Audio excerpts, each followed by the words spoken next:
I want you to know that I'm signing now, as we speak, Israel's official recognition of Somaliland and its right of self-determination.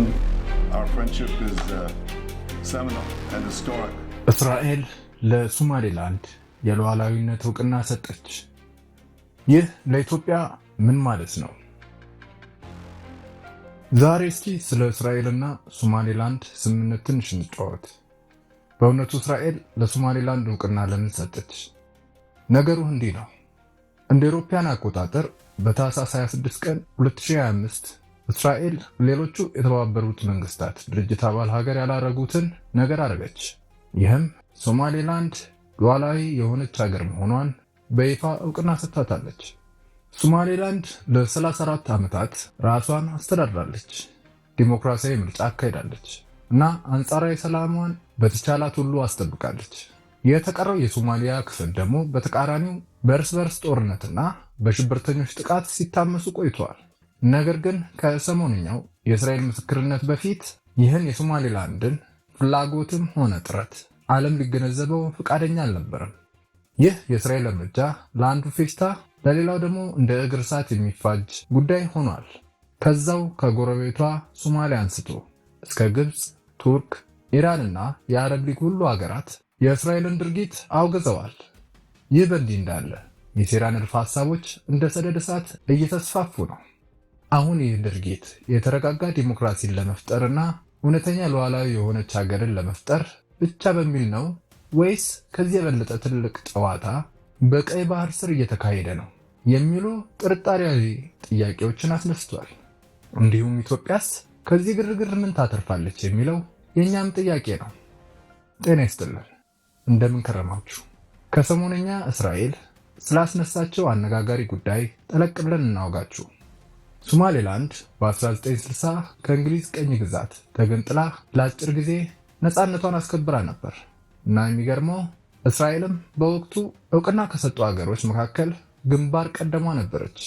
ከዛም ከ5 ቀናት በኋላ ግን ጣሊያን ከሶማሊያ ጋር ተባብራ የሶማሊያ ሪፐብሊክን መሰረተች። ይህም ማህበር በ1991 ከአሰቃቂ የእርስ በርስ ጦርነት በኋላ ፈራረሰ።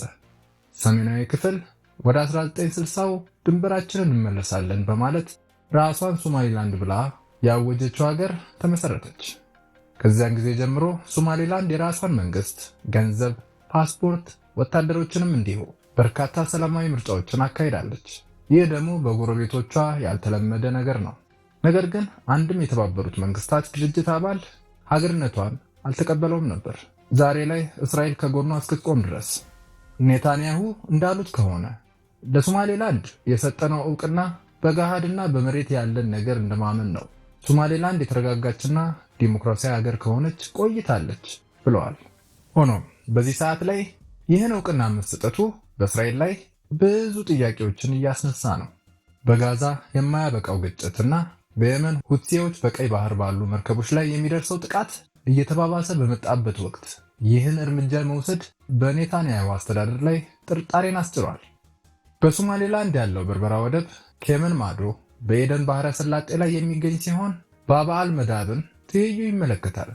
ባብአል መዳብ ደግሞ በዓለም ላይ ካሉ እጅግ ወሳኝ የመርከብ ማሳለጫ ኬላዎች ውስጥ አንዱ ነው። ስለዚህ ሁሉም ሰው እየጠየቀ ያለው ትልቁ ጥያቄ እስራኤል በምላሹ ምን ታገኛለች ወይስ አግኝታለች የሚለው ነው። በሰው ዘንድም በጣም የተስፋፋው የሴራው ትንታኔ ንድፈ ሐሳብ የእስራኤል ወታደራዊ ተደራሽነትን ለማስፋት የታለመ ድርጊት የሚለው ነው። እንደ አውሮፓውያን አቆጣጠር በ2025 የወጡ ሪፖርቶች እስራኤል በሶማሌላንድ ውስጥ የስለላ ወይም የባህር ኃይል ማዕከሏን የምታሳርፍበት ስፍራ እየመረጠች መሆኗን መረጃዎች ይጠቁማሉ።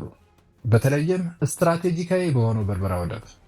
እናሳ ከዚያ የጦር ሰፈር ያለው ማን ነው ካልንም የተባበሩት አረብ ኤምሬትሶች የሚል ይሆናል በርሱ።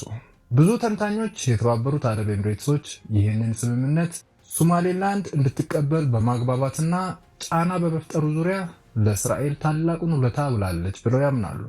እውነቱን ለመናገር የሶማሌላንድ ራስ ገዝነት ፋይዳው ለእስራኤል ብቻ አይደለም። ከ120 ሚሊዮን በላይ ህዝብ ያላት የባህር በር የሌላት ሀገር ኢትዮጵያ በዘመናት የባህር መዳረሻ ስትፈልግ ቆይታለች። እንደ አውሮፓውያን አቆጣጠር በጥር 2024 ኢትዮጵያ ከሶማሌላንድ ጋር ወሳኙን ስምምነት ፈጽማለች። ይህም ኢትዮጵያ የሶማሌላንድን ሉዓላዊነት በመቀበልና የኢትዮጵያን አየር መንገድ አክሲዮን ድርሻ ሰጥታ በምትኩ ከሶማሌላንድ 20 ኪሎ ሜትር የባህር ዳርቻን ለኢትዮጵያ ለ50 ዓመታት ልታከራይ ተስማምተው ነበር። ይህም ስምምነት የባህር ኃይል ጦር ሰፈርን ያካትታል። በጊዜውም ስምምነቱ ሶማሊያን አስቆጥቶ ነበር። እናም ነገሩ ወደ ጦርነት ሊያመራ ተቃርቦ ከጫፍ ደርሶ ውጥረቱን ለማርገብ ቱርክ ሸምጋይነት ገብታ ኢትዮጵያ ለሶማሌላንድ የሰጠችውን እውቅና ለጊዜው አቋርጣ ነበር። ዛሬስ የእስራኤል እውቅና መስጠት ኢትዮጵያን ያስከትል ይሆን?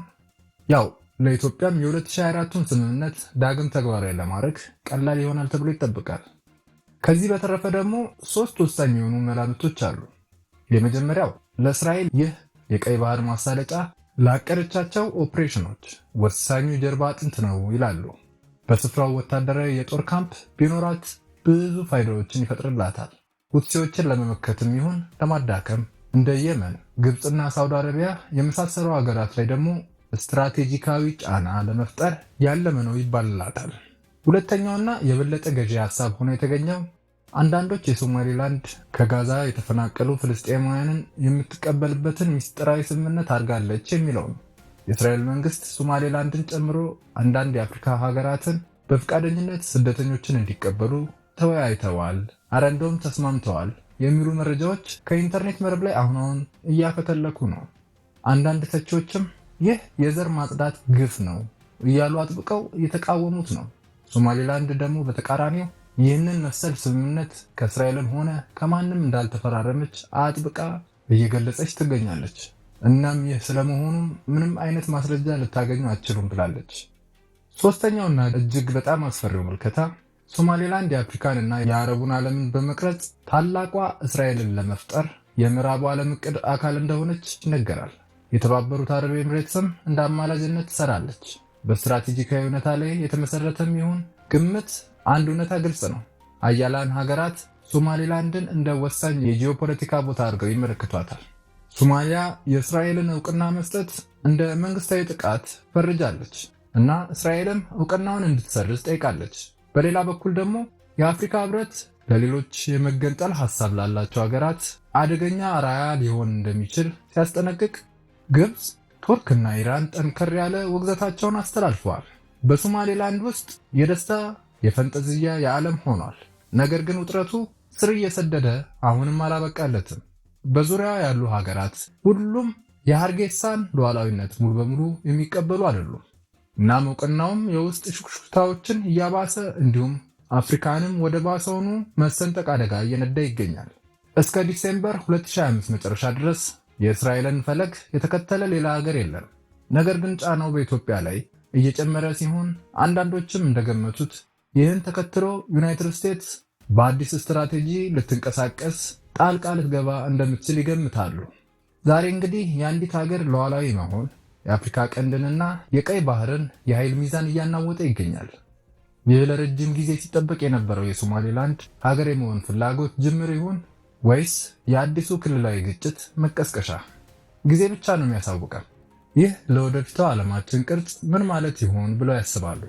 ሐሳቦንና አስተያየቶን በኮመንት ይግለጹልን። ይህ ጠቃሚ ሆኖ ካገኙት ላይክ፣ ሰብስክራይብ እና ሼር ያድርጉን።